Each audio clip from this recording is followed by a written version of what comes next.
also Atiku Abubakar and the PDP have submitted their final written address to the Presidential Election Petition Tribunal. Ritz TV takes a close look at the arguments in the address.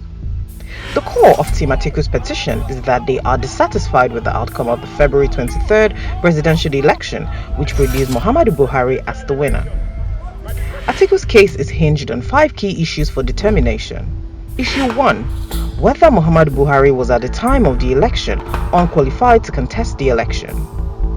Team Atiku argues that at the time of the election, Buhari was unqualified because he did not satisfy the constitutional requirement that requires an education up to school certificate level or its equivalent. Section 138, subsection 1A of the Electoral Act empowers them to bring an election petition on this ground.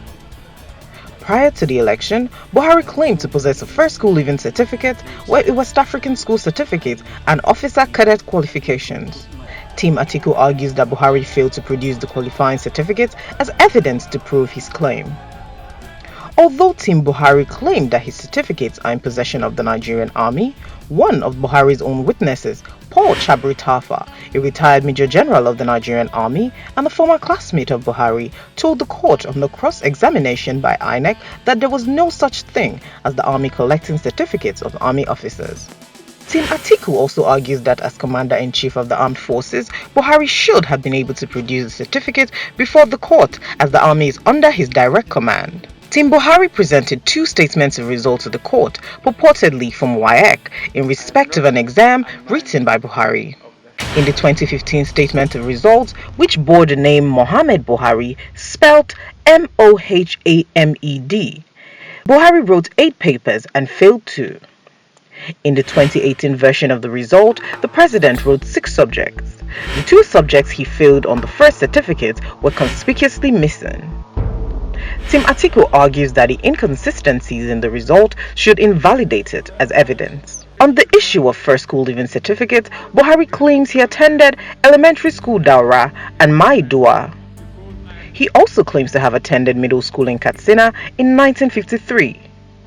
Team Atiku, however, argues that elementary school Daura and elementary school Maidua are 2 different schools in 2 different locations. They also argue that the middle school system had already been abolished by 1953, hence Buhari's claims of having a first school leaving certificate are false. Team Buhari claims that the president has other qualifications that satisfy the constitutional requirements, which he failed to present to INEC earlier. Team Atiku, however, says that it is too late to present any other qualification not listed in the form CF001 submitted to INEC before the election.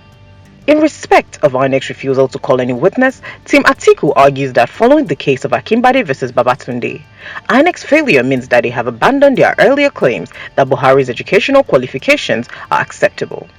Issue 2. Whether Muhammadu Buhari submitted an affidavit to INEC containing false information of a fundamental nature with regard to his qualification. According to the Electoral Act, when a candidate submits his information to INEC, he must also submit an affidavit sworn in court, indicating that he has fulfilled all the constitutional requirements for election into that office.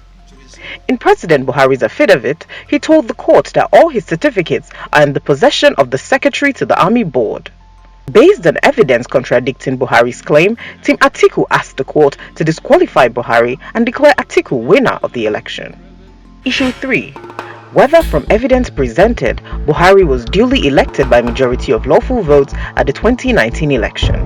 According to Team Atiku, based on voting results from 35 states and the FCT imputed through the INEC server by trained and authorized users of the card user, Atiku polled over 18 million valid votes, while Buhari polled over 16 million valid votes, making Atiku winner of the 2019 elections.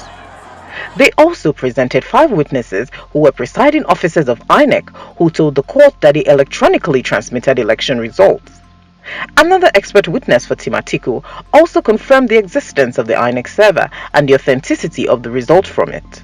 INEC claimed that Section 51 of the Electoral Act 2010 prohibited the use of electronic voting. According to Team Atiku, however, the Electoral Act 2015 amended the 2010 Act and scrapped out this provision. Team Atiku also argues that in the 2019 election guidelines, INEC made adequate provision for the use of card readers and provided extensive evidence to back this up. According to Team Atiku's evidence, the card readers were also for e-collating and transmission of results, a direct contradiction of INEC's claim that card readers are only for authentication and accreditation of voter data.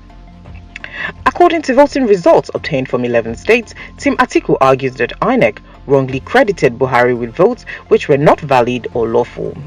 They argue that the figures contained in the results they obtained are different from INEC's results. Issue 4. Whether the 2019 elections conducted by INEC was valid by reason of corrupt practices.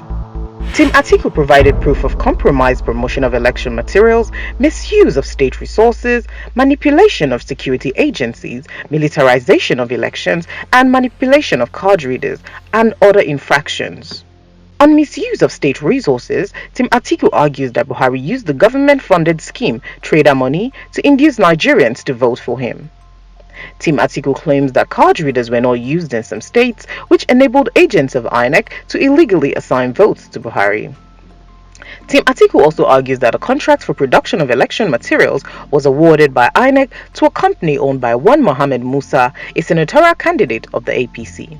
Issue 5. Whether the 2019 presidential election was invalid due to non-compliance with the Electoral Act and other electoral guidelines. Team Atiku is also alleging non-holding of elections, cancellation of results, wrong entry of results, overvoting, inflation, and deflation of votes, among other infractions. Roots TV Nigeria.